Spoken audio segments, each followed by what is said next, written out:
मैं मुख्य सचिव महोदय श्री मनोज कुमार सिंह जी, वरिष्ठ IAS अधिकारी, आमंत्रित करता हूं।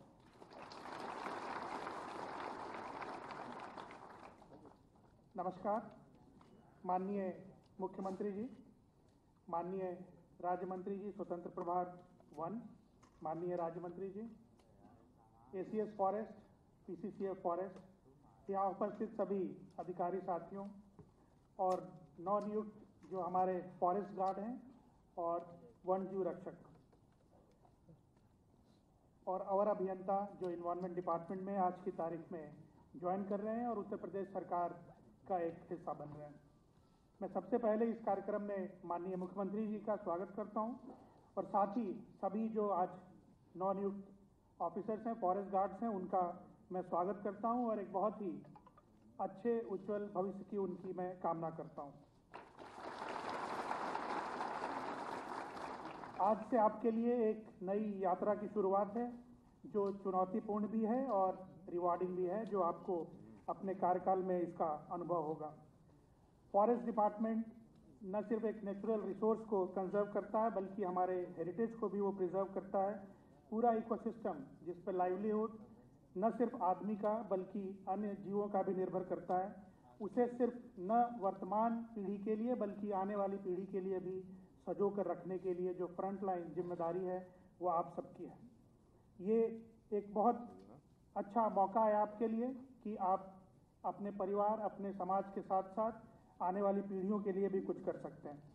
बहुत ही इम्पार्शियल तरीके से, फ्री और फेयर तरीके से माननीय मुख्यमंत्री जी के निर्देशन में ये भर्तियां हो रही हैं और इस क्रम में आपसे जो शासन की उम्मीद है वो ये है कि एक डेडिकेशन के साथ आप काम करेंगे, कंपैशन के साथ काम करेंगे, जो न सिर्फ एनिमल्स और प्लांट्स के लिए होगा और लोगों के लिए होगा बल्कि उन गरीब लोगों के लिए भी होगा जो फॉरेस्ट प्रोड्यूस के लिए, अपने आजीविका के लिए उस पर आश्रित रहते हैं और वनों के आसपास के गांव में रखते हैं। इसके साथ ही नेचर के लिए आपका एक रेस्पेक्ट बना रहेगा। इन्हीं बातों के साथ मैं आपका फिर से एक बार उत्तर प्रदेश सरकार परिवार में स्वागत करता हूं।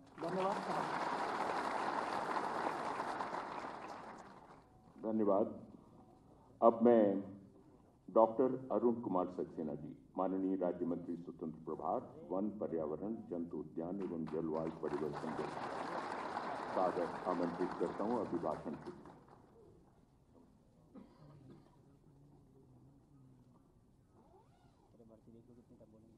हमारे आज के कार्यक्रम में परम आदरणीय माननीय मुख्यमंत्री जी के शासन के 7वें वर्ष के इस लोक भवन में लगातार नियुक्ति पत्र वितरण किए जा रहे हैं। जनता की बेहतरी के कार्य इतने हुए हैं इन 7 साल में कि अगर गिनाने बैठे तो सुबह से शाम हो जाएगी, कार्य नहीं खत्म होंगे। इतने काम हमारे माननीय मुख्यमंत्री जी ने किए। यहाँ उपस्थित माननीय मुख्यमंत्री जी को मैं बहुत बहुत स्वागत करता हूँ उनका कि उन्होंने हमें समय दिया और आप लोगों के कैरियर की शुरुआत आज ऐसे योगी माननीय मुख्यमंत्री जी के हाथों से हो रही है। जिंदगी भर याद रखोगे आज का दिन और हमेशा तरक्की करना। यहाँ पर उपस्थित मेरे सहयोगी मंत्री आदरणीय KP मलिक जी, यहाँ पर उपस्थित हमारे चीफ सेक्रेटरी आदरणीय श्री मनोज कुमार सिंह जी, यहाँ उपस्थित हमारे विभाग के अपर मुख्य सचिव आदरणीय मनोज सिंह जी, यहाँ उपस्थित PCCF सुधीर शर्मा जी, यहाँ उपस्थित सभी वन विभाग के अधिकारीगण, यहाँ पर उपस्थित हर्ष जी, यहाँ पर उपस्थित मेरे सभी फॉरेस्टर जो आज हमारे विभाग से जुड़ रहे हैं और इसमें बेटे और बेटियां दोनों हैं, मैं आप लोगों का बहुत बहुत स्वागत करता हूँ, अभिनंदन करता हूँ, वंदन करता हूँ। साथियों, हमारे परम आदरणीय माननीय मुख्यमंत्री जी ने अपने शासन के 7वें वर्ष में इस लोक भवन में निरंतर नियुक्ति पत्र वितरण कार्यक्रम श्रृंखला है। रोज कार्यक्रम हो रहे हैं, लोगों को नियुक्ति दी जा रही है, क्योंकि 2 चीजें बहुत बुरी जहाँ तक मैं समझता हूँ, एक बेरोजगारी, दूसरी गरीबी। और जब ये जहाँ बेरोजगारी होगी वहाँ गरीबी होगी और हमारे मुख्यमंत्री जी ने गरीबी दूर करने के लिए, बेरोजगारी दूर करने का प्रण किया है। और मुझे खुशी है कि आज हम लोग यहाँ पर आप सबकी रोजगार उपलब्ध कर रहे हैं, इस उम्मीद के साथ कि आप खूब मेहनत से काम करेंगे, ईमानदारी से काम करेंगे और हमारे प्रदेश को आगे बढ़ाएंगे। साथियों, माननीय प्रधानमंत्री श्री नरेंद्र मोदी जी की हमेशा से ये अपेक्षा रही है कि इन्वेस्टमेंट एम्प्लॉयमेंट बढ़ाने वाला होना चाहिए। इन्वेस्टमेंट भी हो, साथ साथ हमारे लोगों को रोजगार भी मिले। और इसको साकार करने के लिए परम आदरणीय माननीय मुख्यमंत्री जी के मार्गनिर्देशन में प्रदेश में निवेश के माहौल को नई ऊंचाइयां प्रदान करते हुए निजी क्षेत्र में निरंतर रोजगार का सृजन किया जा रहा है। माननीय मुख्यमंत्री जी की कानून व्यवस्था, एडमिनिस्ट्रेशन, इंडस्ट्रियल उसको सहूलियत देने के परिणाम है कि MOU 40 लाख करोड़ से ऊपर का हुआ है और यहाँ पे इंडस्ट्रीज आएंगी। 10 लाख करोड़ से ऊपर के ग्राउंड ब्रेकिंग सेरेमनी हो चुकी है। इंडस्ट्री लगेंगी, लोगों को रोजगार और ज्यादा मिलेगा। साथियों, उत्तर प्रदेश में 6.5 लाख सरकारी नौकरियां इधर दी गई हैं। जब से हमारे मुख्यमंत्री जी आए हैं तब से 6.5 लाख सरकारी नौकरियां दी जा चुकी हैं। 3,75,000 संविदा की नौकरियां दी जा चुकी हैं और 2 करोड़ से अधिक निजी क्षेत्र में MSME के माध्यम से, सरकार MSME के माध्यम से लोगों को नौकरियां दी जा रही हैं। इस तरह से हमारी सरकार का मिशन रोजगार कार्यक्रम तेजी से आगे बढ़ रहा है और हमें माननीय मुख्यमंत्री जी का इसमें पूरा सहयोग मिल रहा है। हमारे विभाग में भी इस बार 647 वन रक्षक एवं वन्य जीव रक्षक तथा 41 अवर अभियंताओं को आज उनका नियुक्ति पत्र वितरित किया जा रहा है और वो हमारे विभाग का अंग बन जाएंगे आज से। और एक बात और बता दूं, ये योगी जी की सरकार है जहां हर काम बड़ी ईमानदारी से हो रहा है और आपको बिना किसी इधर उधर के, बिना किसी और तरीका इस्तेमाल किए हुए नौकरी मिल रही है। इससे पहले तो जब कोई बाढ़ से निकलती थी, थैला लेके लोग निकलते थे, बोलो नौकरी चाहिए लाओ, नौकरी चाहिए लाओ, लेकिन यहाँ कुछ नहीं है। यहाँ ईमानदारी से नौकरी मिल रही है, आपकी काबिलियत पे नौकरी मिल रही है। तो ये मैं कहूँगा आप लोग काबिलियत है, आपकी काबिलियत है जो इससे पहले काबिलियत एक तरफ रखी रहती थी, बाकी काम और तरफ रखे होते थे। तो मैं कहूँगा आपको जो नौकरी मिली है आपकी काबिलियत पे मिली है और आपकी मेहनत पे मिली है। और इसके लिए मैं चयन आयोग को भी बधाई देता हूँ जिन्होंने इस कार्य को बहुत जल्दी किया। और साथ ही साथ ये भी कहूँगा चयन आयोग को अभी हमारे फॉरेस्ट गार्ड के और फॉरेस्टर का और निकालना है, वन दरोगा का और निकालना है, वो भी जल्दी निकालें ताकि हम एक कार्यक्रम इसी तरह का और बहुत जल्दी ही करें। मैं समझता हूँ आप जल्दी ही उसको करेंगे। आज इस वर्ष मैं आपको अवगत कराना चाहता हूँ कि विगत कई वर्षों से वन विभाग में फ्रंट लाइन स्टाफ की नियमित नियुक्ति न होने तथा सेवारत कर्मियों के सेवानिवृत्त हो जाने के कारण वन विभाग में वन कर्मियों की कमी का सामना करना पड़ रहा था। इस कारण वन प्रबंध भी प्रभावित होने की आशंका बनी रहती थी। लेकिन अब आप लोगों के सहयोग से हमारे वन और वन्य जीव दोनों सुरक्षित रहेंगे। मुझे प्रसन्नता है कि नवनियुक्त वन रक्षक एवं वन्य जीव रक्षकों में 124 बेटियां भी चयनित की गई हैं। यह महिला सशक्तिकरण है।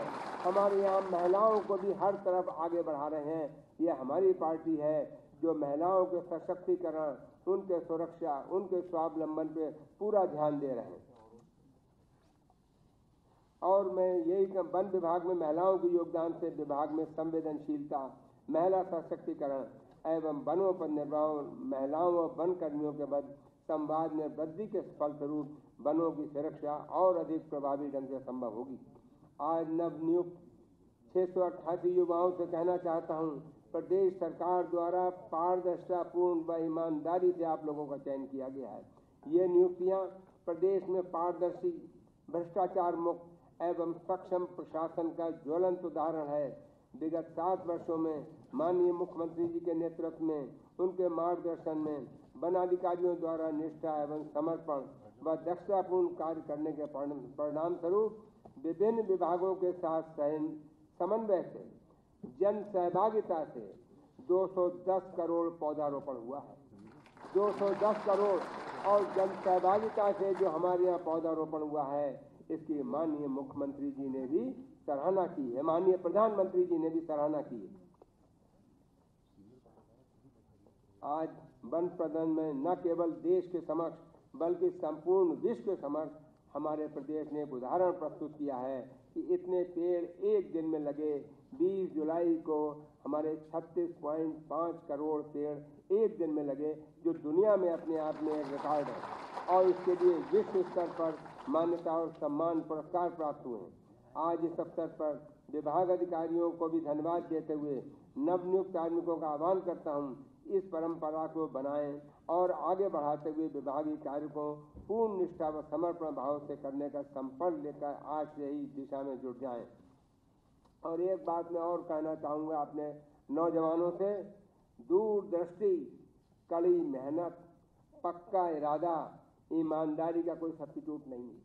आप लोग आज नौकरी में एंटर हो रहे हैं और आप हमारे विभाग के जिस पद पे आ रहे हैं, इस पद के ऊपर बहुत पद है।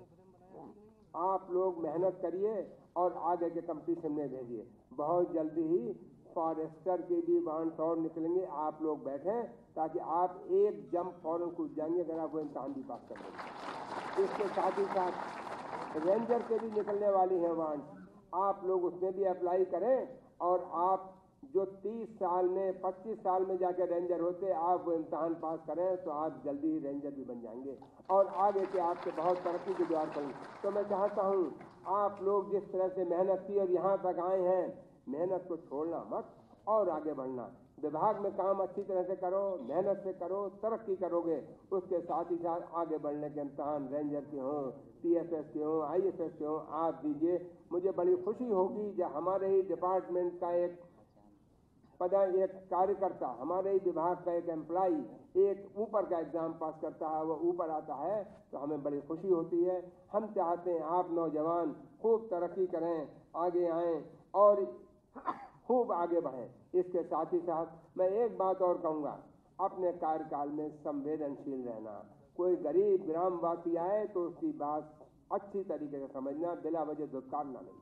मैं आपसे यही कहूँगा, जितना सम्मान आप जनता को दोगे उतना सम्मान जनता आपको देगी। और आज के दिन हमारे वन विभाग के लिए और भी अच्छा है, क्योंकि आज हमारे बहराइच में जहाँ 6 भेड़ियों ने आतंक मचाया था, उनमें से 5वां भेड़िया भी आज पकड़ लिया गया। बिजनौर में भी एक तेंदुआ पकड़ा गया है। इन्हीं शब्दों के साथ साथ मैं आप सबके उत्तम स्वास्थ्य, उज्ज्वल भविष्य, दीर्घायु की कामना करता हूं और आप लोग खूब तरक्की करें, जीवन में कामयाब हो।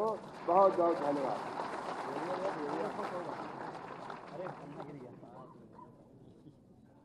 धन्यवाद माननीय मंत्री जी। और अब मिशन रोजगार के अंतर्गत एक वीडियो प्रस्तुतिकरण आपके सामने।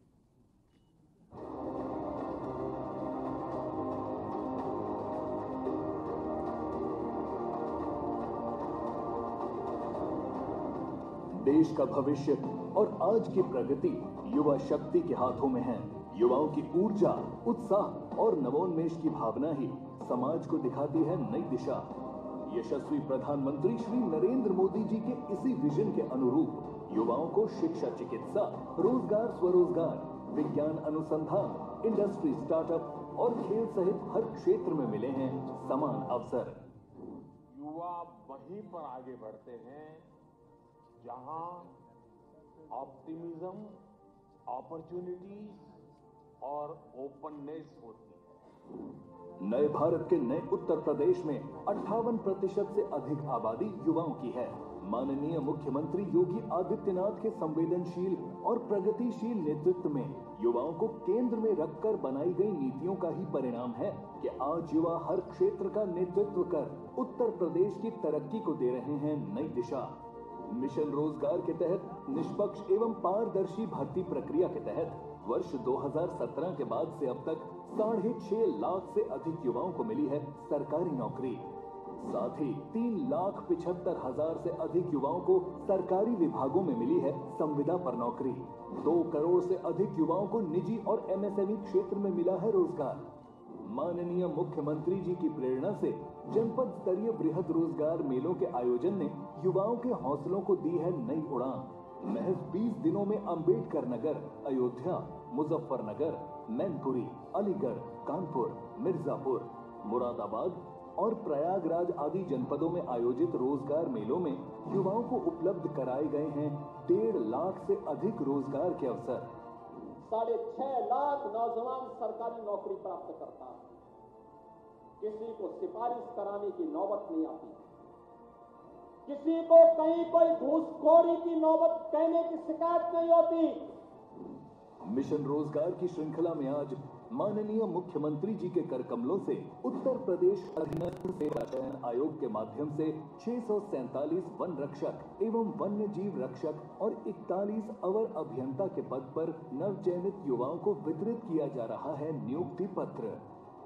पर्यावरण संरक्षण एवं वन्य जीव संरक्षण के प्रति संवेदनशील माननीय मुख्यमंत्री जी के विजन को नवचयनित यह युवा अपनी ऊर्जा और उत्साह से नई दिशा देने में निभाएंगे उपयोगी भूमिका।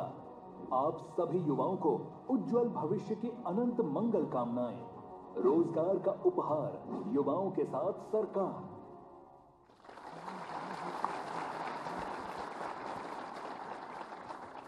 बहुत सुंदर।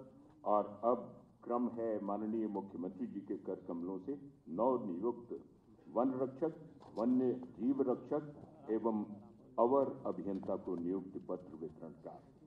सबसे पहले मैं आमंत्रित कर रहा हूं, माननीय मुख्यमंत्री जी अपने स्थान पर आ चुके हैं और कुमारी शची तोमर कानपुर देहात से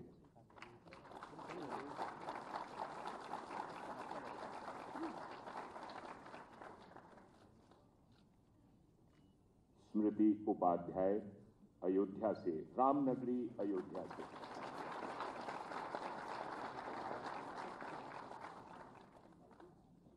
और गोंडा से शिखा सिंह जी पाटेश्वरी धाम जहां पर,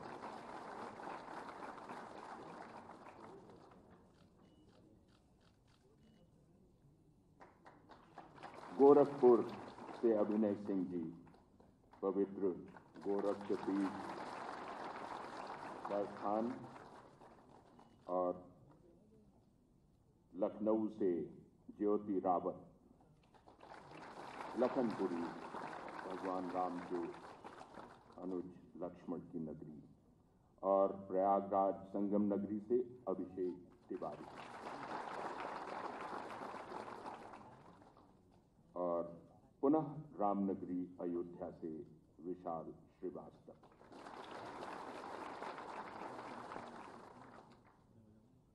आइए विकासशील जनपद मऊ से अभिषेक सिंह जी को आमंत्रित करते हैं।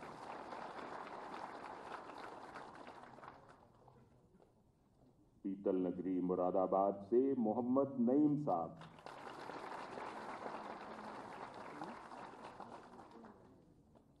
और पुनः लखनऊ से श्री अभय कुमार पांडे जी,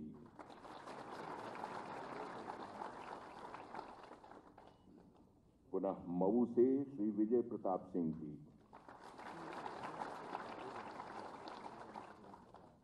बरेली से श्री संजीव यादव जी,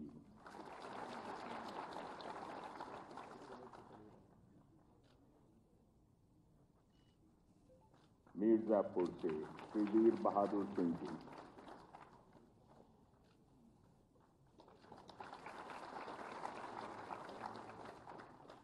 संत कबीर नगर से अरुणेश जी, और पीलीभीत से विकास जी। विकास सर्वोच्च प्राथमिकताओं में है प्रदेश सरकार की। और दीपक कुमार जी गाजीपुर से, और अब उत्तर प्रदेश प्रदूषण नियंत्रण बोर्ड में अवर अभियंता फतेहपुर से सुश्री पूजा त्रिपाठी।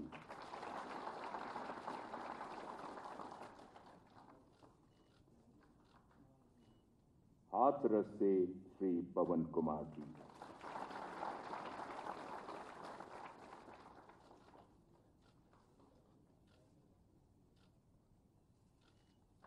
और एक बार 73 करतल ध्वनि सभी को नियुक्ति पत्र सौंपे गए। अब क्रम है 3 अभ्यर्थी साझा करेंगे अपने अनुभव और उन 3 अभ्यर्थियों में सर्वप्रथम मैं आमंत्रित कर रहा हूं अभिनय सिंह जी को। अभिनय सिंह जी अपना अनुभव साझा करेंगे। माननीय मुख्यमंत्री जी, मंत्रीगण, अधिकारीगण एवं साथियों को मेरा नमस्कार। आज मेरे लिए परम सौभाग्य का अवसर है कि माननीय मुख्यमंत्री जी ने कर कमलों से मुझे नियुक्ति पत्र प्रदान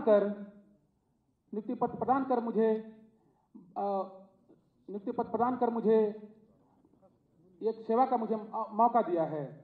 विद्यालय में अध्ययन करते हुए तथा परीक्षा की तैयारी करते हुए पर्यावरण संरक्षण में वन विभाग का क्या भूमिका है, वन विभाग का क्या महत्व है, उसको मैंने पुस्तक के माध्यम से ज्ञान भी प्राप्त किया है। वन विभाग में नियुक्ति पत्र प्राप्त कर पर्यावरण संरक्षण में जो मुझे आज अवसर मिला है, उसके लिए मैं आज काफी रोमांचित और उत्साहित हूँ। माननीय मुख्यमंत्री जी के गतिशील परिवर्तन और प्रयास से उत्तर प्रदेश सरकार ने जो मुझे आज अवसर प्रदान किया है, उसके लिए माननीय मुख्यमंत्री जी का तहे दिल से मैं आभार व्यक्त करता हूं तथा पूर्ण निष्ठा और ईमानदारी से मैं कार्य करने के लिए संकल्प लेता हूं। आभार से धन्यवाद। शिखा सिंह जी। शिखा सिंह।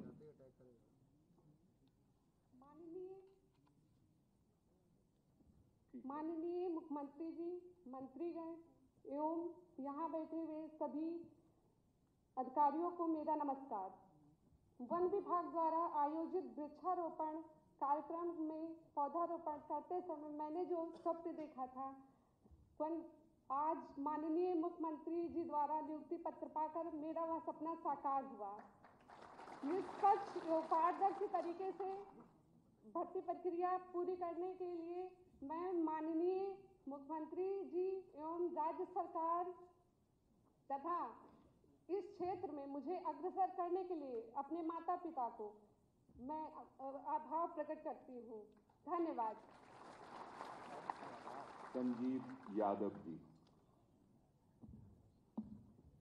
परम आदरणीय मुख्यमंत्री जी, मंत्रीगण एवं अधिकारियों को मेरा सादर नमस्कार। आज वन विभाग का नियुक्ति पत्र पाकर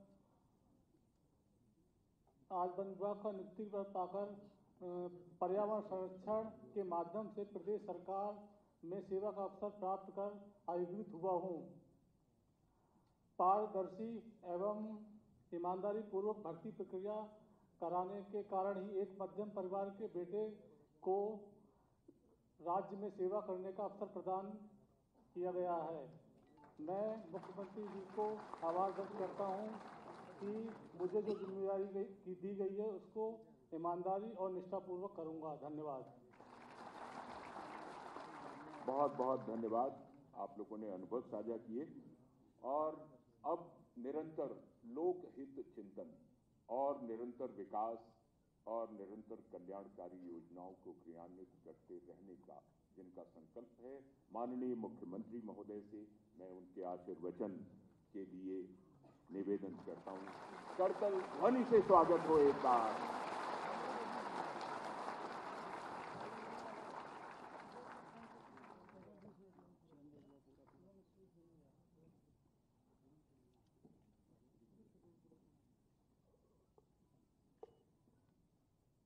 मिशन रोजगार के अंतर्गत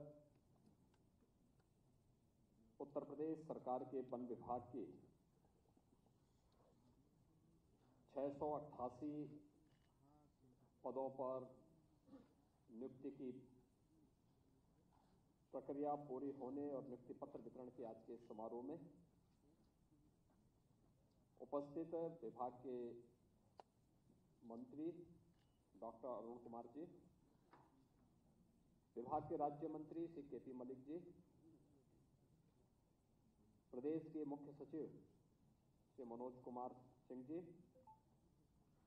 अपर मुख्य सचिव वन पर्यावरण एवं जलवायु परिवर्तन विभाग, संजय प्रसाद जी, प्रमुख सचिव मुख्यमंत्री कार्यालय, प्रधान मुख्य वन संरक्षक एवं विभागाध्यक्ष सुधीर कुमार शर्मा जी और वन विभाग के हमारे सभी अधिकारीगण, एक पारदर्शी शुचितापूर्ण भर्ती की प्रक्रिया संपन्न करके आज वन विभाग के 688 पदों पर नियुक्ति पत्र वितरण का एक कार्यक्रम संपन्न हो रहा है। अधीनस्थ सेवा चयन आयोग को मैं इस भर्ती की प्रक्रिया को एक समय सीमा के अंदर पूर्ण करने के लिए हृदय से धन्यवाद देते हुए आप सभी नवनियुक्त वन रक्षक और वन्य जीव रक्षकों का वन विभाग और उत्तर प्रदेश शासन का हिस्सा बनने के लिए हृदय से स्वागत करते हुए आपको बधाई देता हूं, अपनी शुभकामनाएं देता हूं।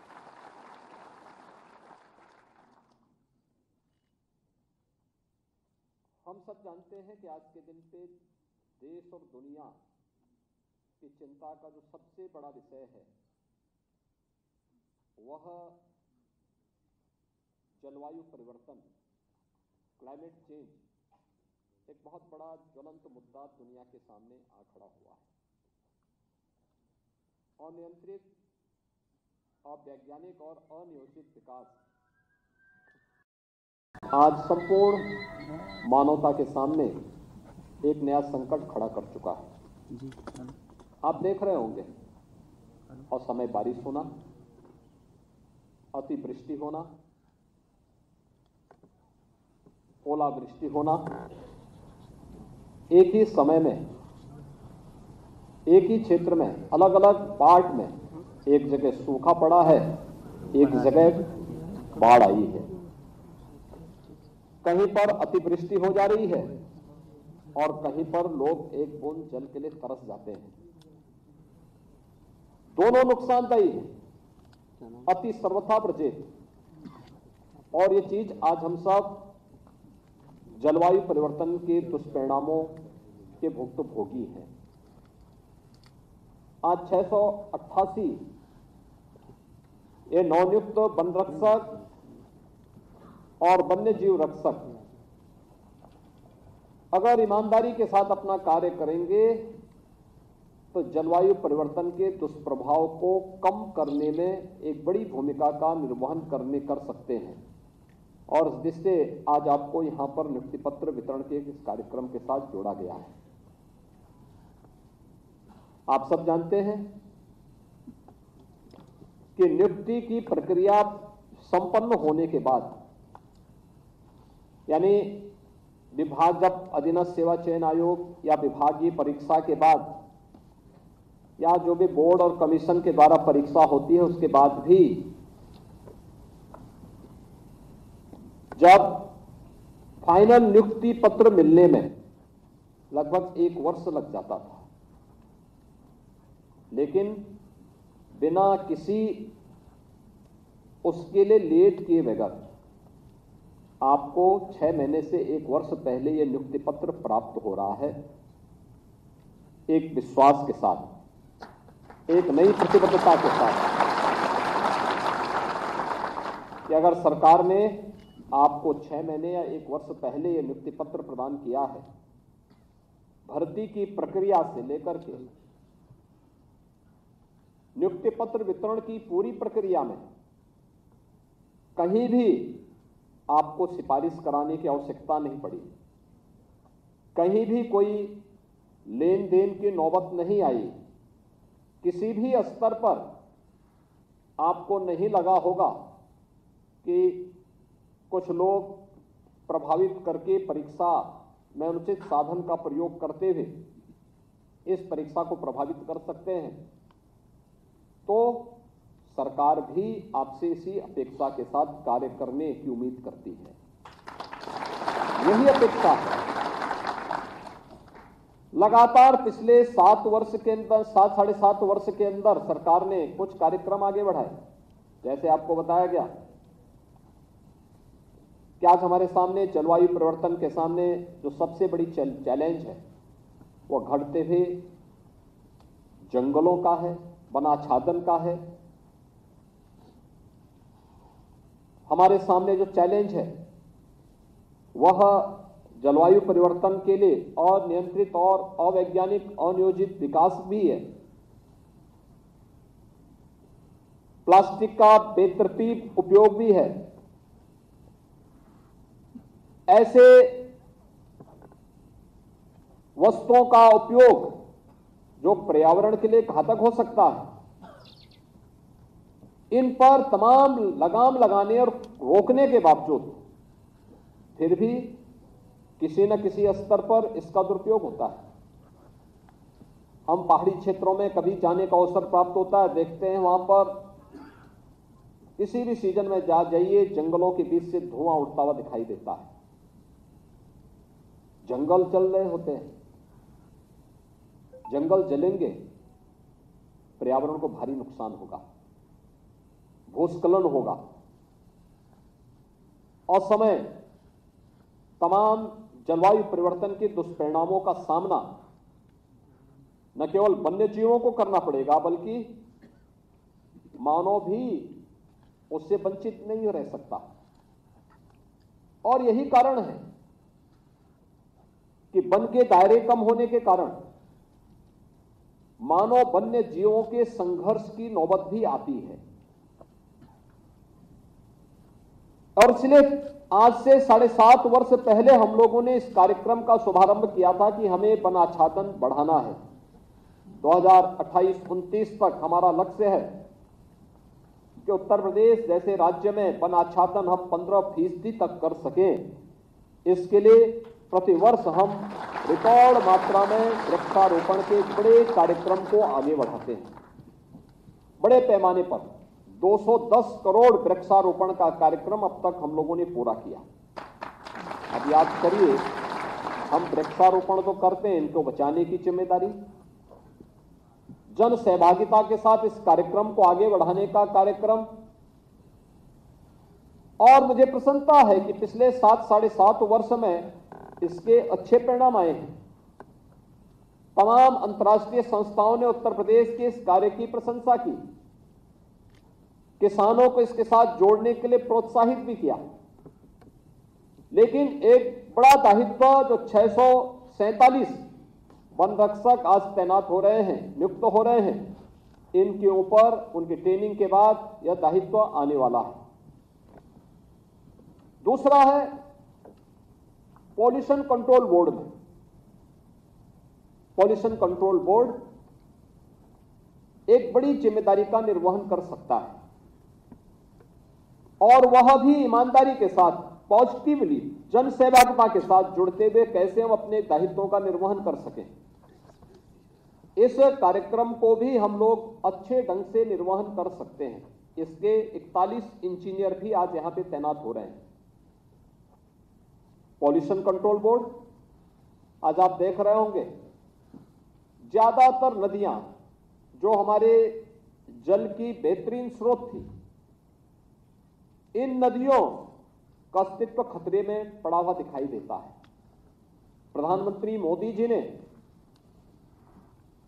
नमामि गंगे परियोजना के माध्यम से देश की सबसे पवित्रतम नदी गंगा नदी को उन्होंने अविरल और निर्मल बनाने के लिए नमामि गंगे कार्यक्रम का शुभारंभ किया था। उसके परिणाम सामने आए, लेकिन जन सहभागिता के माध्यम से इस कार्यक्रम को आगे बढ़ाना और जिम्मेदार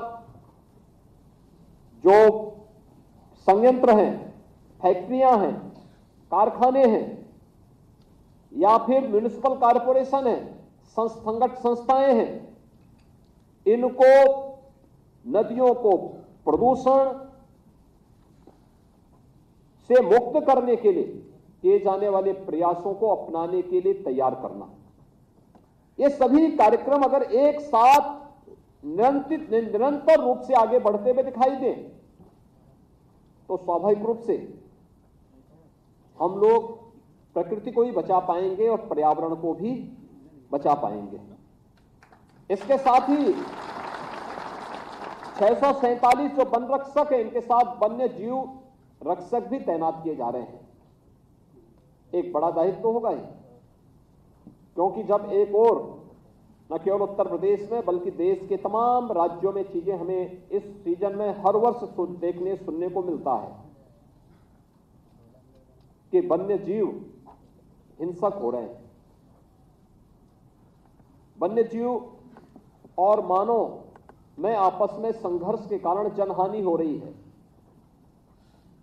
स्वाभाविक रूप से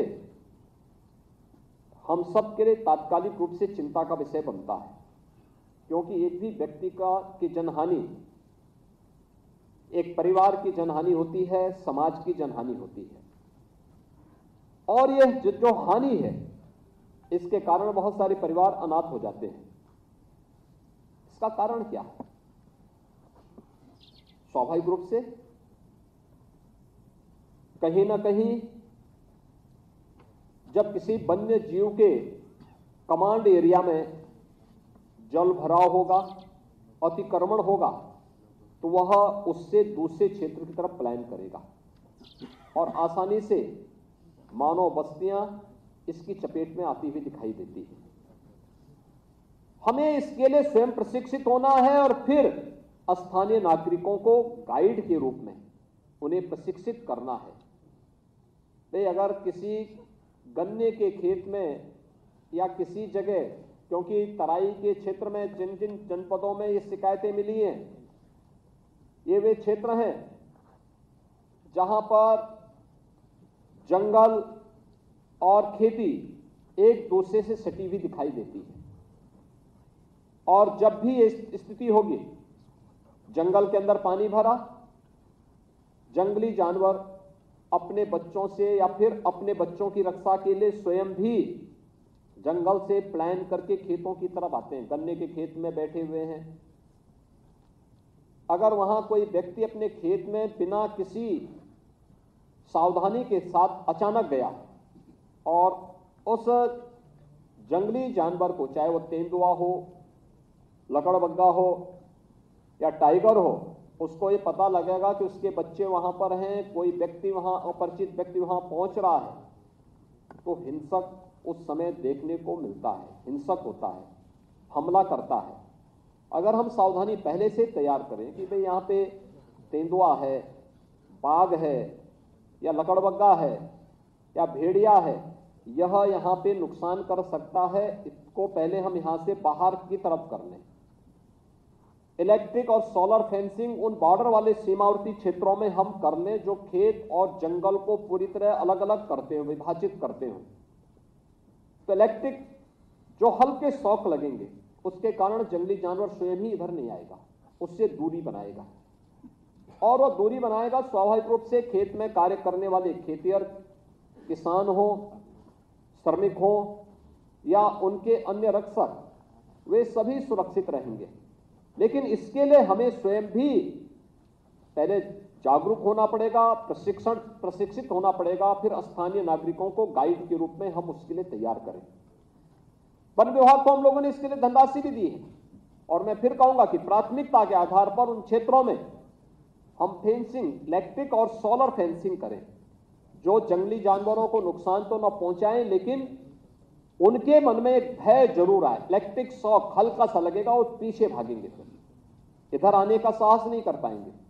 हमें इसको प्राथमिकता के आधार पर आगे बढ़ाना चाहिए, जिससे जनहानि को हम रोक सकें और ग्रामीणों में, गांव के लोगों में, आम जनमानस में जो आक्रोश मानव वन्य जीव संघर्ष के कारण पैदा होता है, इस संघर्ष से हम बचा सकें। और मुझे लगता है कि बहुत आसान कार्य है। एक प्रशिक्षण, इसमें उचित प्रशिक्षण हो। कोई जानवर अचानक हमला नहीं करेगा। हिंसक से हिंसक जानवर होगा, वह अचानक किसी मनुष्य पे हमला नहीं करता, लेकिन हां, अपनी रक्षा के लिए जब उसके सामने कोई उपाय नहीं होता तो हिंसक होता है। और हिंसक तभी वह होता है जब एक दूसरे की सीमाओं का अतिक्रमण करते हुए दिखाई देता है। क्योंकि उसका कमांड एरिया में टाइगर आ गया तो स्वाभाविक रूप से तेंदुआ नीचे आएगा। टाइगर अगर भेड़िया के कमांड एरिया में आ गए तो भेड़िया वहां से नीचे आएगा और नीचे आएगा, मानव बस्ती के नजदीक आएगा, और फिर जब मनुष्यों से उसकी मुठभेड़ होती है और एक बार वह नरभक्षी होता है तो फिर उसके मुंह में आसान सा शिकार बनाने की एक इच्छा बलवती दिखाई देती है। और हमें इसके लिए स्थानीय स्तर पर लोगों को व्यापक पैमाने पर प्रशिक्षण देना पड़ेगा, प्रशिक्षित करना पड़ेगा, इसकी तैयारी करनी पड़ेगी। याद रखना, जीवन चक्र मनुष्य के साथ साथ जीव और जंतुओं के साथ भी मिलकर के बना हुआ है। इसके बगैर इस प्रकृति के और पर्यावरण की रक्षा संभव नहीं हो सकती।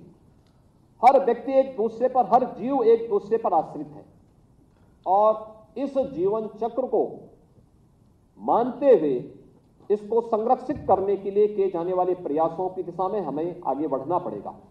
और मुझे बताते हुए प्रसन्नता है कि मानव वन्य जीव संघर्ष को उत्तर प्रदेश पहला राज्य है जिसने आपदा की श्रेणी में घोषित करते हुए जनहानि होने पर 5 लाख रुपए की व्यवस्था देने की व्यवस्था की है। मानव वन्य जीव संघर्ष से जनहानि होने पर या घायल होने पर हम धनराशि देते हैं। साथ साथ अगर सर्पदंश से भी किसी व्यक्ति की मौत होती है तब भी उसके लिए भी धनराशि, उसे भी आपदा की श्रेणी में लेकर उसे भी धनराशि उपलब्ध कराया जाता है। 5 लाख रुपए की सहायता तत्काल उस परिवार को उपलब्ध करवा दिया जाता है। एंटीस्नेक वेनम हर डिस्ट्रिक्ट हॉस्पिटल, सीएससी और सीएससी में रखने की व्यवस्था भी की गई है, लेकिन इस दिशा में व्यापक पैमाने पर कार्य किए जाने की आवश्यकता है। वनों को, अवैध कटान को रोकने की आवश्यकता है। अवैध खनन जिसके कारण वनों को नुकसान होता हो उसको रोकने की आवश्यकता है। या फिर अनावश्यक रूप से बहुत बार ये देखने को मिलता है कि जो वन्य जीवों का शिकार करने वाले शिकारी हैं ये भी सीमाओं का अतिक्रमण करते हुए जब हमारे क्षेत्र में घुसते हैं, हमें उसको सख्ती के साथ रोकना पड़ेगा। ऐसे लोगों के खिलाफ कार्रवाई भी करनी चाहिए, और ये अक्सर उत्तर प्रदेश के अंदर ऐसे लोगों के खिलाफ बड़े पैमाने पे कार्रवाई हुई। उसी का परिणाम है कि आज वनाच्छादन भी बढ़ा है। वन्य जीव, टाइगर हो, तेंदुआ हो या अन्य वन्य जीवों की संख्या भी यहाँ के जंगलों में बढ़ी है। लेकिन मानव वन्य जीव संघर्ष को हर हाल में रोकना, इसके लिए तात्कालिक उपाय भी करना, लेकिन स्थानीय नागरिकों को भी गाइड बना करके उन्हें प्रशिक्षित करने की दिशा में एक नए प्रयास को आगे बढ़ाने की आवश्यकता है। वहां पे इलेक्ट्रिक और सोलर फेंसिंग की दिशा में भी कार्य करना, इसके लिए ये हमारी प्राथमिकता होनी चाहिए। एक साथ मिलकर के अगर आप कार्य करेंगे, वन रक्षक के रूप में, वन्य जीव रक्षक के रूप में, पॉल्यूशन कंट्रोल बोर्ड के अभियंता के रूप में, तो जो इकोसिस्टम हमारा तैयार होगा वह लोगों के लिए एक मॉडल बन सकता है। और इस दिशा में सामूहिक प्रयास को आगे बढ़ाने की आवश्यकता है। अगर हम पेड़ भी लगा रहे हैं, अगर जन सहभागिता के साथ उसको लगाएंगे तो आप लगाने में योगदान देंगे, लेकिन रक्षा करने में वहां के स्थानीय नागरिक, स्थानीय ग्रामीण या शहरवासी उसमें योगदान देंगे। वे उसको बनाने का, उसको सुरक्षा करने में, उसके संरक्षण में अपना योगदान देंगे। जब हम केवल विभागीय स्तर पर ही इन सब कार्यक्रमों को चलाते हैं तो अक्सर क्या होता है, हम पेड़ लगाते हैं, कोई आके उसको उखाड़ देता है, कोई इसको तोड़ देता है, क्योंकि उसको पता ही नहीं। लोगों को बताने की आवश्यकता है, ये पेड़ जो लग रहे हैं, जो वन लग रहे हैं, ये जो वृक्षारोपण के कार्यक्रम हो रहे हैं, यह केवल एक कार्यक्रम नहीं है, ये जीवन रक्षा का एक बेहतरीन उपाय है जो हमें एनसीआर के क्षेत्र में नवंबर से लेकर के फरवरी तक हमेशा सुप्रीम कोर्ट की फटकार सुननी पड़ती है। स्मॉग के कारण दिल्ली के अंदर दम घोटू वातावरण हो जाता है, और उस समय का वातावरण कैसा होता है, श्वास के रोगी घर के बाहर नहीं निकलते, लगातार टेलीविजन में बुलेटिन चलती है, लगातार इस पे न्यायालय गंभीरता से सब मुद्दों को लेती है। तमाम एनजीटी और अन्य जो न्यायिक संस्थाएं, संगठन संस्थाएं, उनके द्वारा भी अलग अलग ऑर्डर पास किए जाते हैं। सबकी चिंता एक ही है, क्योंकि वहां पे बड़े पैमाने पे पर्यावरण की क्षति पहुंची है, वन आच्छादन कम हुआ है, नदियां प्रदूषित हुई हैं। सस्ता सा सरल सा रास्ता अपना दिया है कि धान की कटाई होती है, उसमें पराली पे आग लगा दो। आज इसके लिए बायो कंप्रेस्ड यूनिट लग रही है, यानी किसान आज धान का दाम तो पाएगा ही, लेकिन साथ साथ अतिरिक्त दाम और पराली का प्राप्त कर सकता है। इसके लिए बायो कंप्रेस्ड यूनिट उसके लिए पराली खरीदने की व्यवस्था भी करता है। अच्छा दाम किसान को मिल सकता है। प्रदेश सरकार ने इस दिशा में अनेक कार्यक्रम बनाए हैं भारत सरकार के साथ मिलकर के, और उत्तर प्रदेश के अंदर हमारा प्रयास है कि हम लोग कम से कम 100 बायो कंप्रेस्ड यूनिट लगाएं। कुछ हमारी लग चुकी हैं, अच्छी प्रोग्रेस चल रही है, और मैं चाहूंगा कि पॉल्यूशन कंट्रोल बोर्ड को, संबंधित विभागों, वैकल्पिक ऊर्जा विभाग को इस दिशा में इस प्रयास को आगे बढ़ाना चाहिए, जिससे पर्यावरण की रक्षा करने में इथेनॉल, उसके माध्यम से बनने वाला इथेनॉल के निर्माण में भी उत्तर प्रदेश अग्रणी भूमिका के साथ आगे बढ़ सके। आज नियुक्ति की प्रक्रिया के साथ आपको जोड़ा जा रहा है। आपको मुझे बताते हुए प्रसन्नता है कि इस पूरी परीक्षा में हम लोगों ने बहुत पारदर्शी तरीके से परीक्षा के पूरे पैटर्न को बदलने का काम किया है। आपने देखा होगा, जब थोड़ी भी हम सावधानी बरत लें तो किसी नौजवान के भविष्य के साथ खिलवाड़ करने का दुस्साहस कोई नहीं कर पाएगा। इसके लिए प्रदेश सरकार ने पूरी पारदर्शी तरीके से नियुक्ति की प्रक्रिया को आगे बढ़ाने का कार्य किया है, और इसके लिए हमने सार्वजनिक परीक्षा में अनुचित साधनों की रोकथाम अधिनियम 2024 को लागू किया है, जिसमें हम लोगों ने, चाहे वो नकल माफिया हो, सॉल्वर गैंग हो या पेपर लीक जैसी गतिविधियों में लिप्त ऐसे तत्वों के खिलाफ कार्रवाई करने के लिए, यहां तक कि उससे 1 करोड़ रुपए तक का जुर्माना और आजीवन कारावास तक का प्रावधान हमने इस एक्ट के माध्यम से ऐसे तत्वों के खिलाफ किया। दूसरा, इसमें भी परीक्षा की शुचिता पर किसी प्रकार की कोई आंच ना आने पाए, इसके लिए हम लोगों ने आर्टिफिशियल इंटेलिजेंस का उपयोग किया है। फेस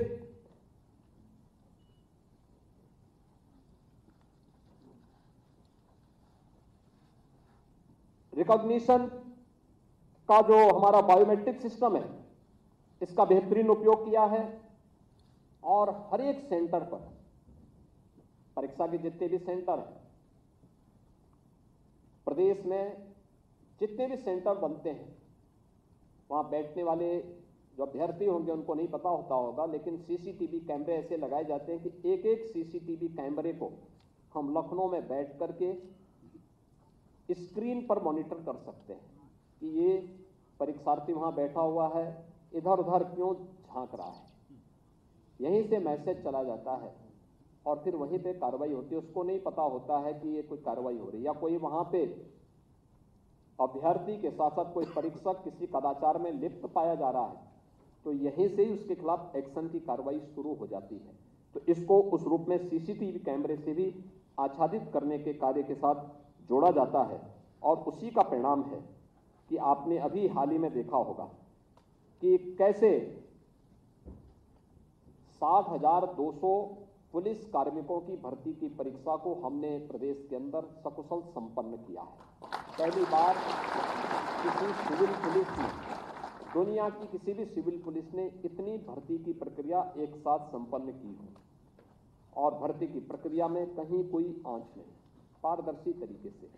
और हम लोगों ने तय किया, अभी तो ये आज यहाँ पे 688 पदों पर नियुक्ति पत्र वितरित हो रहे हैं, लेकिन हम अगले 6 महीने के अंदर 40,000 ऐसी भर्तियां हैं जो अधीनस्थ सेवा चयन आयोग के माध्यम से नियुक्ति पत्र के साथ जिनको हम जोड़ने जा रहे हैं। 40,000 नौजवान को नियुक्ति जोड़ रहे हैं। 60,200 से अधिक पुलिस कार्मिकों की भर्ती की प्रक्रिया पारदर्शी तरीके से संपन्न होगी, और जैसे भर्ती प्रक्रिया संपन्न होगी फिर इसमें 40,000 और नई भर्ती हम पुलिस कार्मिकों की फिर अध्याचन जारी करते हुए इस प्रक्रिया को उसी पारदर्शी तरीके से संपन्न करेंगे। उत्तर प्रदेश शिक्षा चयन आयोग का गठन हो चुका है। इसमें भी हजारों पदों पर नियुक्ति की प्रक्रिया प्रारंभ होने जा रही है। बेसिक, माध्यमिक, उच्च, व्यावसायिक और तकनीकी शिक्षा में भी भर्ती की प्रक्रिया को पूरी पारदर्शी तरीके से आगे, और उत्तर प्रदेश लोक सेवा आयोग ने भी भर्ती की प्रक्रिया को तेजी के साथ आगे बढ़ाते हुए हजारों पदों पर उत्तर प्रदेश के युवाओं को भर्ती के साथ जोड़ने की कार्रवाई, सरकारी नौकरी के साथ जोड़ने की कार्रवाई को आगे बढ़ाया है। जहां आवश्यकता पड़ी है वहां पे उस प्रकार का रिफॉर्म भी किया गया है। जैसे आज 647 ये वन रक्षक और वन्य जीव रक्षकों की तैनाती हुई, इनको इनकी लिखित परीक्षा भी हुई, लेकिन साथ साथ 4 घंटे में 25 किलोमीटर की दौड़ भी इनकी हो, यह प्रक्रिया भी इसके साथ जोड़ी गई है। और मुझे लगता है कि ये प्रक्रिया एक चुनौतीपूर्ण प्रक्रिया है। यद्यपि शारीरिक दक्षता तो होनी चाहिए, लेकिन फिर भी उसमें तमाम चीजों में जहां शिथिल करना था वहां शिथिल करने की कार्रवाई की गई, जहां पे सख्ती करनी थी वहां पर सख्ती करने की कार्रवाई भी की गई, लेकिन युवाओं के साथ किसी प्रकार का खिलवाड़ न हो, यह व्यवस्था करने के साथ ही ये पूरी प्रक्रिया को हमने आगे बढ़ाया। और आज इसी का परिणाम है कि जो 688 पदों पर नियुक्ति की प्रक्रिया हुई है, इसमें 124 से अधिक केवल बालिकाएं सेलेक्ट हुई हैं, जो अपने इस साहित्य का निर्माण इस फील्ड में भी करते हुए अपना योगदान देंगे। आपके सामने चीजें कुछ मैंने बताई, कैसे कैसे भर्ती की प्रक्रिया के साथ हम जोड़ रहे हैं। लेकिन मैं आप सबसे एक बात जरूर कहूंगा, क्या 2017 के पहले भर्ती की प्रक्रिया को इतनी पारदर्शी तरीके से, इसके साथ सुचितापूर्ण तरीके से करना संभव था? कभी नहीं, वो संभव ही नहीं था, क्योंकि उस समय तो जितने आयोग थे, जितने बोर्ड थे, वे स्वयं ही दागी बन चुके थे। उनके ऊपर तमाम प्रश्न खड़े हो रहे थे। उनके द्वारा किए जाने वाले कार्य उस समय स्वयं संदेह के घेरों में थे, और आज भी तमाम की सीबीआई की इंक्वायरी आज भी चल रही है। स्वाभाविक रूप से उन्होंने उस समय ईमानदारी पूर्वक कार्य नहीं किया, युवाओं के भविष्य के साथ खिलवाड़ किया। उस समय सरकारों की कार्य पद्धति ऐसी थी जिन्होंने न केवल युवाओं के भविष्य के साथ खिलवाड़ किया, बल्कि प्रदेश को पहचान के संकट के दौर से भी गुजारा था। यही प्रदेश है 2017 के पहले युवा, उत्तर प्रदेश का युवा जब उत्तर प्रदेश के बाहर जाता था, पहचान के संकट के दौर से गुजरता था। लोग बोलते थे, अगर कहीं पूछ लिया किसी ने कहां से आए हैं, और अगर उसने उत्तर प्रदेश बता दिया, तो ये मान के चलिए कि उसको होटल तो बात की, यानी होटल की बात तो दूर, वहां तो लोग व्यक्ति पेड करके जाता है, तब भी होटल में भी रूम नहीं मिलता था, और धर्मशाला में तो खैर रखने का कोई प्रश्न ही नहीं होता था। लोग भगा देते थे, कहते नहीं भैया हमारे यहाँ जगह नहीं है, किराए पे कमरे नहीं मिल पाते थे। कौन लोग थे जिन्होंने पहचान का संकट खड़ा किया था? ये पहचान का संकट वही लोग खड़े करने वाले हैं जो लोग पेपर लीक करने वाले गैंग के सरगनाओं को अपने शागिर्द बनाते थे, जो लोग नियुक्ति की, भर्ती की प्रक्रिया निकलने के साथ जिनकी सूची भी चली जाती थी, और उस सूची के साथ ही उनके द्वारा वसूली भी प्रारंभ होती थी। किसी गरीब के बच्चे को, किसी मेरिटोरियस छात्र को जो अपनी योग्यता, अपनी क्षमता से आगे आना चाहता है, उसको नियुक्ति नहीं मिल पाती थी। नियुक्ति बैकडोर से होती थी, सूची जारी होती थी, अलग अलग लोगों के परिवार के अलग अलग लोगों की सूची अलग जाती थी, और फिर उन्हीं लोगों का सिलेक्शन होता था, बाकी लोग देखते रह जाते थे। युवा आत्महत्या करने के लिए मजबूर होता था। इस प्रक्रिया को पूरी सख्ती के साथ रोका गया। जो भी इस प्रकार की बेईमानी में लिप्त थे, उनके खिलाफ कार्रवाई की गई। स्वाभाविक रूप से जिन लोगों ने कभी अच्छा किया ही नहीं, तो जब अच्छा होगा तो उनको बुरा तो लगेगा ही, क्योंकि वे एक्सपोज हो रहे हैं, और इसलिए दुष्प्रचार का भी सहारा लेते हैं। तमाम दुष्प्रचार करेंगे, तमाम प्रकार के अनुगल प्रलाप करेंगे। उनसे ही पूछा जाना चाहिए, जब उनकी सरकारें थी तब क्या कर रहे थे? क्यों नहीं भर्ती की प्रक्रिया पारदर्शी तरीके से संपन्न हो पा रही थी और क्यों बार बार न्यायपालिका को इन भर्ती की प्रक्रियाओं को रोकना पड़ा था। याद करिए, हम लोग आए तो 1,55,000 से अधिक तो केवल पुलिस के कार्मिकों के पद खाली पड़े थे, जिनको हमने एक समय सीमा के अंदर पूरा भर दिया। वे सभी पुलिस कार्मिक आज के दिन पे फील्ड में अपनी सेवाएं प्रदान कर रहे हैं। 1,64,000 शिक्षकों की भर्ती बेसिक, माध्यमिक और उच्च शिक्षा में हम लोगों ने संपन्न की।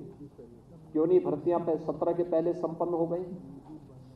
अधीनस्थ सेवा चयन आयोग, माध्यमिक शिक्षा या माध्यमिक या उच्चतर शिक्षा चयन आयोग से जुड़े हुए या उत्तर प्रदेश लोक सेवा आयोग या अन्य भर्ती बोर्ड से जुड़े हुए चयन की प्रक्रिया में जो 6.5 लाख नौजवानों को प्रदेश के अंदर नौकरी मिली, ये 2017 के पहले क्यों नहीं मिल पाई?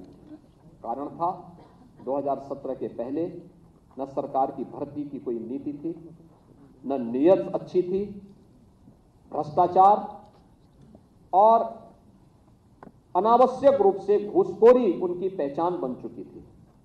आज उससे प्रदेश को मुक्त किया गया है। सख्ती से ऐसे तत्वों के खिलाफ लगाम कसी गई है। तो स्वाभाविक रूप से जब गिरोह का कोई व्यक्ति परेशान होगा तो गिरोह के सरगना को तो परेशान होना स्वाभाविक है, और वो परेशान होंगे तो कुछ न कुछ तो बोलेंगे।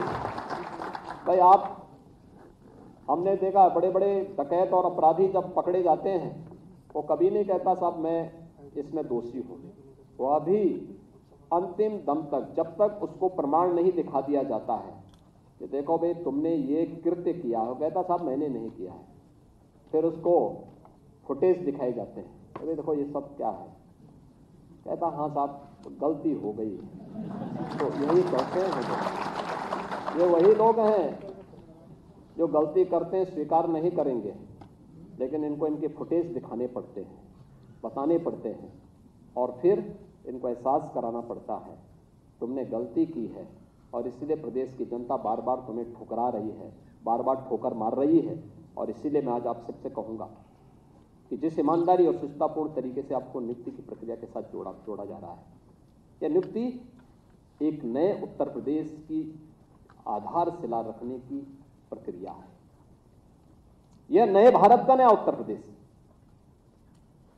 जो 2017 के पहले भारत के विकास का बैरियर था, आज बैरियर नहीं बल्कि भारत के विकास का, प्रधानमंत्री मोदी जी के विजन का एक ग्रोथ इंजन बनकर के भारत के विकास में अपना योगदान देगा। और $1 ट्रिलियन की इकोनॉमी बनाने के लिए हर विभाग की सामूहिक जिम्मेदारी, विकास भी कराना है लेकिन नियोजित हो, वैज्ञानिक हो, पॉल्यूशन फ्री हो। हम ऐसा विकास कराएंगे जहां पर विकास का लाभ भी लोक कल्याण के लिए मिले, योजनाओं का लाभ भी लोगों को मिले, लेकिन हम पर्यावरण के संरक्षण के उत्तरदायित्व को भी अपने ऊपर लेकर के तेजी के साथ आगे बढ़ा लें। और ये संभव है, हम सब मिलकर के इस दिशा में सामूहिक प्रयास करेंगे तो इसके परिणाम आएंगे। आज के इस अवसर पर इस भर्ती की प्रक्रिया को समयबद्ध तरीके से आगे बढ़ाने के लिए अधीनस्थ सेवा चयन आयोग को वैसे धन्यवाद देता हूं। मैं इस अवसर पर धन्यवाद देता हूं वन विभाग को, जिन्होंने एक समय सीमा के अंदर सारी प्रक्रियाओं को पूरा करते हुए 688 वन रक्षक, वन्य जीव रक्षक और पॉल्यूशन कंट्रोल बोर्ड के 41 इंजीनियर्स को आज नियुक्ति पत्र के साथ जोड़ा गया है। और अंत में मैं आप सभी को, जो अभ्यर्थी हैं जिन्हें नियुक्ति पत्र प्रदान किया जा रहा है, उन सभी को, आपके अभिभावकों को, माता पिता को और जो भी आपके मित्र और शुभचिंतक हैं, उन सबको भी मैं हृदय से बधाई देता हूं।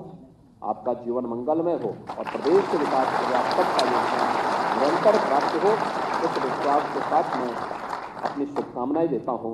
धन्यवाद। जय हिंद। बहुत बहुत साधुवाद माननीय मुख्यमंत्री जी।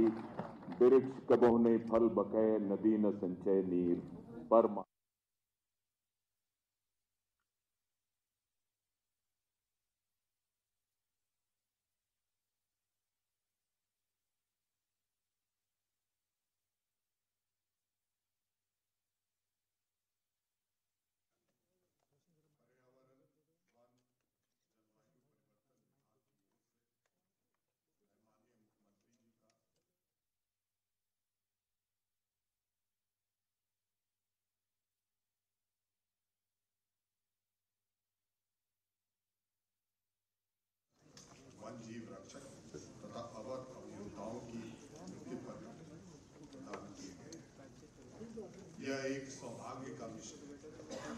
माननीय मुख्यमंत्री जी की प्रेरणा और मार्गदर्शन में अल्प समय में चयन प्रक्रिया पूरी की गई और आज सफल अभ्यर्थियों को नियुक्ति पत्र प्रदान करने में विभाग प्रफुल्लित है।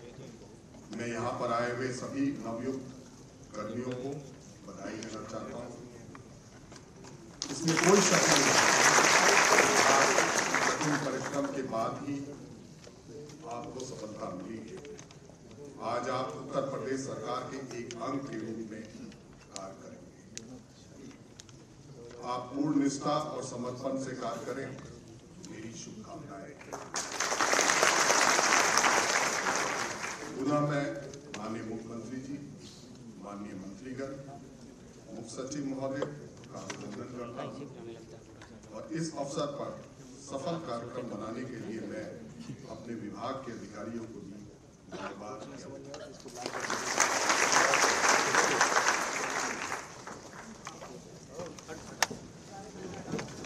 और अब आप लोगों के मध्य आकर माननीय मुख्यमंत्री जी समूह चित्र के लिए पधार रहे हैं। कृपया शांतिपूर्वक अपने अपने स्थान पर